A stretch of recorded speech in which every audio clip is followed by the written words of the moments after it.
What's up, y'all? Welcome or welcome back to my channel. My name is Rachel. I'm happy to have you here. We have just about 100 days left in this year, so you know what that means. Cram everything in that you didn't do at the end of this year. I'm just kidding. But this means it is the time to make the most of this year. It is time to make this year count. Or for some, it might even be time to turn this year around. Maybe it hasn't been going the way that you want it to go, but there's still time. We are approaching the last quarter of the year, and I'm not a big sports fan. I don't watch a whole bunch of sports, but I do know that there's always a lot of excitement when there's that team that's been losing the whole time, but then they turn it around in the last quarter. They end up winning in the end, and so there's like a thrill that comes with that. In the same way, even if this year has not been the greatest for you, even if you feel like you established a bunch of stuff, whether it was in January or if you did it within the middle of the year, June, July time frame, and you had all these plans and goals for yourself for this year and nothing seems to have been happening, that's okay. All hope is not lost. There is still time to make something happen. There is still time to make the most of this year.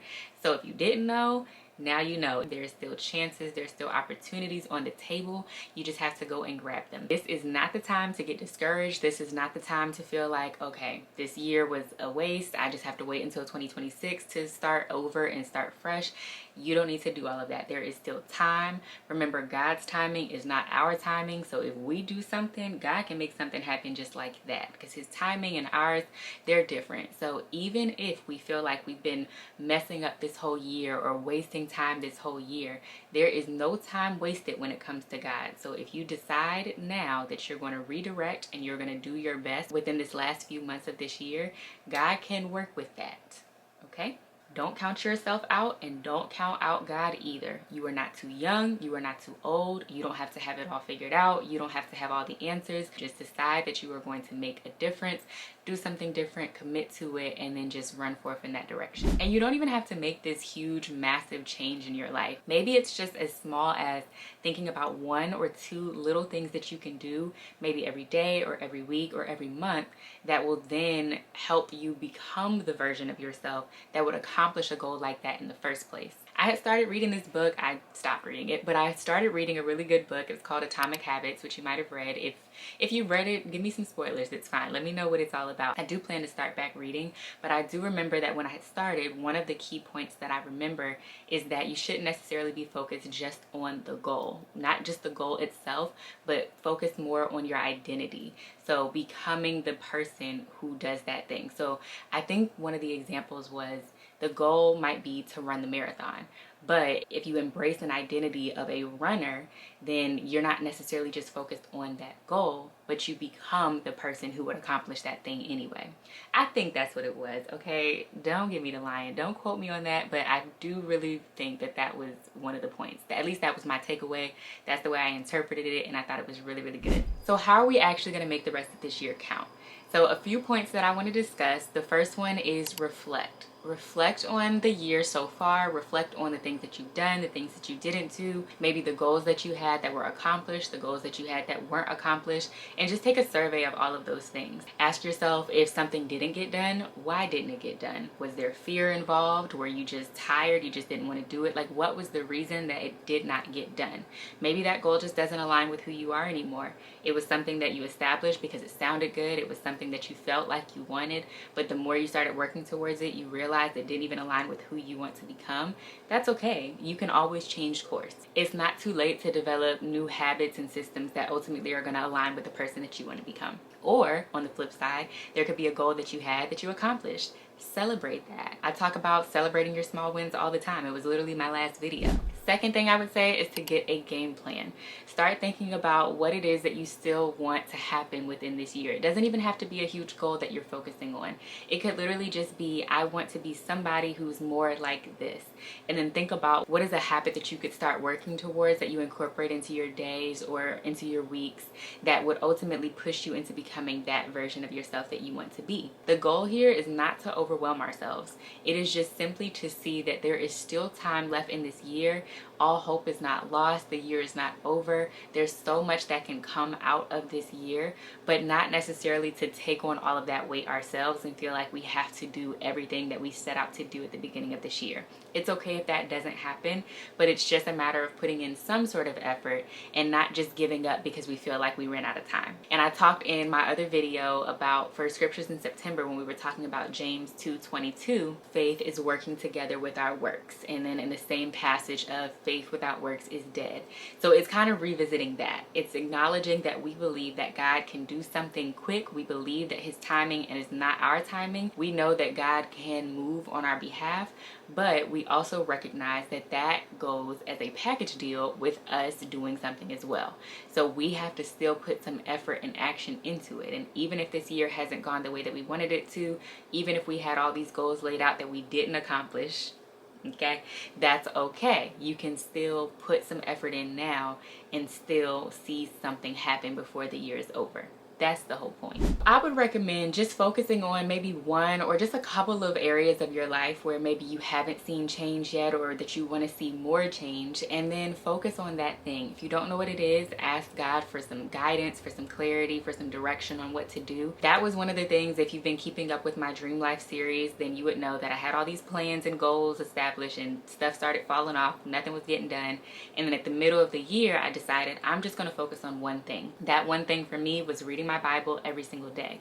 And I started that in July, and it's been continuing. We're in September now, and it's still been something that I keep as a priority in my day to day. Even if you feel like, okay, here we are, we're almost at October and I still haven't done this, and I want to put more effort into this, whatever that one or two areas of your life might be, just think about something small that you can do, little baby steps. I'm all about baby steps. You just do what you can do, put some sort of effort into it so that you can see some sort of change. Even if it's a small amount of change, it's still better than nothing. Also, break things down into bite-sized pieces. So remember that for my example with reading the Bible every single day, recognizing that, okay, I'm probably not going to be sitting here for an hour reading the Bible every day because it's just not something that I was used to.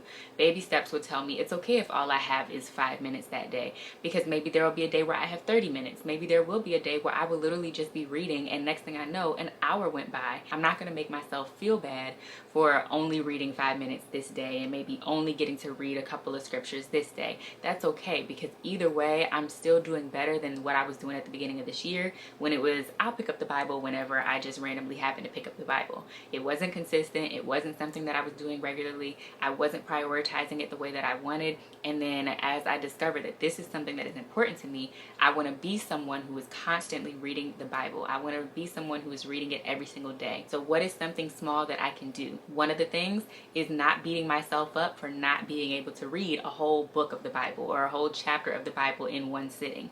That's okay, because even if I can just read one scripture, God can do something with that one scripture. He can speak to me and to my situation with that one scripture. Another thing to do, I'm gonna keep this one real quick and short, is just minimize distractions. We've talked about this, whether your distraction is your phone or whatever the case might be. There might be some things that are holding you back from doing. It could be people, let me tell you. It could be people who are distracting you. It could be things that are distracting you. Whatever it is that's distracting you from doing what it is that you know you should be doing or what you desire to do, I would suggest doing what you can to minimize it. Next, I would say to prepare for what is next. And this kind of ties into decluttering. One of the things that I established that I do want to focus on in the month of December specifically is I want to declutter and get rid of anything that no longer needs to come with me into the next year. For example, anything for the spring or the summer, like if there's clothes or items that I've had that just don't get used. I've moved a lot in these last few years, and every time these things come with me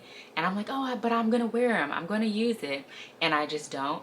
So all of that, if I'm looking at anything that has just been collecting dust for the last couple of years, it's gotta go. In the same way that I want to do like a physical decluttering, I also want to do a mental and emotional decluttering. If there's any types of thoughts that have been limiting me, those limiting beliefs, all that stuff has got to stay in 2025. It cannot come with me into what is next. So fear, lack, any of those type of things that have been trying to keep me stuck, that's gotta go. And of course, I know that it's always a work in progress, but being intentional about saying I am going to make sure that this thing is not continuously following me all the days of my life, then I think that is helpful for preparing you in what is next. And then lastly, don't forget to rest and don't forget the rewards. Again, this is not to overwhelm you into saying, oh my gosh, we're already at only 100 days left. A lot can be done in 100 days and you don't have to do it all tomorrow. You don't have to immediately just cram everything in.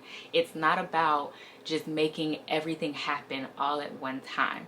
It is about coming up with little things that you can do that will ultimately, you'll see results later down the line. It doesn't even have to be immediate that you get those results, but recognizing that, okay, I'm putting in effort in, it doesn't matter how big or how small the effort is, I'm still putting in some sort of effort to get something better out of life. And because of that, I deserve to reward myself with rest. And then also every now and again, there might be something that I want. Maybe I want to go to the store. I saw a cute shirt. Maybe I want to get that. Like whatever that thing is that you're like, okay, I'm proud of myself for putting in action. There is nothing wrong with rewarding yourself. Okay, we have to understand that time is precious, and I know that sometimes we have all these goals and we get overwhelmed and we get tired and all of that. I'm right there with you, but time is precious, and so we can't just sit around and wait for 2026 before we decide that we're going to make something happen, before we decide that we're going to make a move and we're going to try something that helps ultimately us become who we always wanted to become. It is not too late to make the most of this year. Keep God involved in it, whatever it is that you're trying to do. Just ask him for direction, ask him for clarity, and he will give it to you. And I truly believe that this year has still so much more to come. There's so much that can happen in this amount of time. God did so much in literally just days. So just imagine what he can do with 100 days. Take the limits off, take the pressure off, don't overwhelm yourself, don't burn yourself out. There might be days where you take a couple steps backwards. That's okay. Progress over perfection. It's not going to be perfect. We're not trying to make this thing perfect. We just simply want to make it worth it. We want to make it count. Do the best that you can, because that really is all that you can do. I want to be able to look back at 2025 and be like, I remember when this happened and I did my best on here, and maybe I didn't do this perfectly and maybe this didn't happen the way that I wanted it to, but I still put effort into this year. I still did the best that I could, and God still moved on my behalf. God still did this. He still did that. This year was not a waste. There was still something that I could pull out of this year, and there still is time to have those moments. Alrighty, y'all, that's all I have for today. Thank you so much for watching. Don't forget to like, comment, and subscribe, and I will see you in the next one. Bye.